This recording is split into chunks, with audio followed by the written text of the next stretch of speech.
लोकसभा निवडणुकीच्या पार्श्वभूमीवर शिरूर मतदारसंघात होणार टक्कर आणि त्यात याच संघातून पैलवान मंगलदास बांगल करणार सर्व इच्छुक उमेदवारांची धांदल असं चित्र सध्या पाहायला मिळतंय।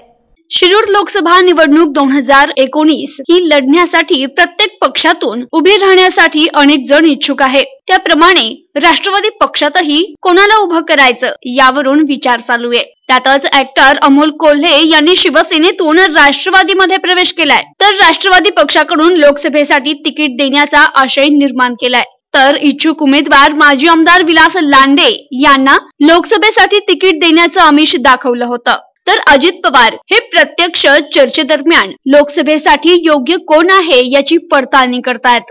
या दरम्यान जनतेकडून अमोल कोल्हे यांच्या बाजूने कौल मिळतोय। यावेळी अमोल कोल्हे यांनी शिवाजी आढळराव पाटील यांचा कडेलोट करू असं वक्तव्य एका प्रचार सभेत बोलताना केलं।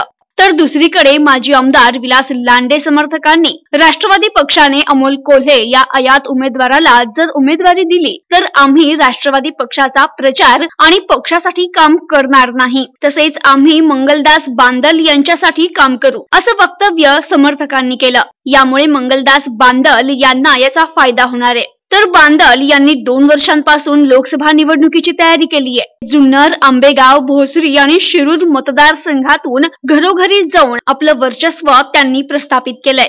तसेच पैलवान मंगलदास बांदल यांना जनतेकडूनच मोठ्या प्रमाणावर पाठिंबा दर्शवला जातोय। लोकसभा निवडणुकीसाठी मंगलदास बांदल यांनी जोरदार तयारी केली आहे। बांदल यांनी संपूर्ण शिरूर लोकसभा मतदारसंघात दौरा केलाय। तसेच मंगलदास बांदल यांना लोकसभा निवडणूक लढवण्यासाठी सर्वच नाराज मित्रपक्षांचा मोठ्या प्रमाणात पाठिंबा मिळणार आहे असं भोसरी मतदारसंघातील राष्ट्रवादीचे माजी आमदार विलास लांडे समर्थकांकडून नाराजी व्यक्त करत सांगण्यात आलं।